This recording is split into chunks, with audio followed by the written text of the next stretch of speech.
Mohanlal ആരാണെന്ന Kerala box ഓഫീസിൽ താരത്തിനുള്ള power എന്താണെന്നോ ഒരു മലയാളി സിനിമാ പ്രേക്ഷകനോടും പ്രത്യേകം പറയേണ്ട ആവശ്യമില്ല. കോടികളുടെ ബിസിനസ്സാണ് പോസിറ്റീവ് കിട്ടുന്ന മോഹൻലാൽ ചിത്രങ്ങളിലൂടെ മലയാള സിനിമയിൽ നടക്കാറുള്ളത്. ഇതിന്റെ ഏറ്റവും പുതിയ ഉദാഹരണമായിരുന്നു ജീത്തു ജോസഫ് സംവിധാനം ചെയ്ത് കഴിഞ്ഞ മാസം തിയേറ്ററുകളിലെത്തിയ ദൃശ്യം 3ക്ക് കിട്ടിയ സ്വീകാര്യത. ദൃശ്യം എന്ന ഫ്രാഞ്ചൈസിക്കൊപ്പം മോഹൻലാൽ എന്ന ഫാക്ടറും കൂടെ ചേർന്നപ്പോൾ ചിത്രം ഈ വർഷത്തെ ഏറ്റവും കൂടുതൽ കളക്ഷൻ നേടുന്ന ചിത്രമായി മാറുകയായിരുന്നു.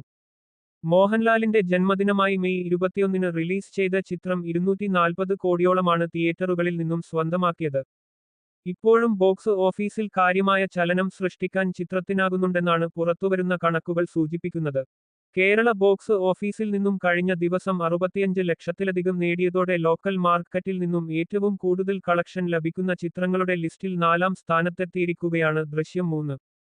ജൂഡ് ആന്റണി ജോസഫ് സംവിധാനം ചെയ്ത് 2023-ൽ പുറത്തിറങ്ങിയ സർവൈവർ ത്രില്ലർ ചിത്രം 2018-ന്റെ കേരള ബോക്സ് ഓഫീസ് കളക്ഷൻ വെട്ടിച്ചാണ് ചിത്രം 4ാം സ്ഥാനത്തേക്ക് മുന്നേറിയിരിക്കുന്നത്.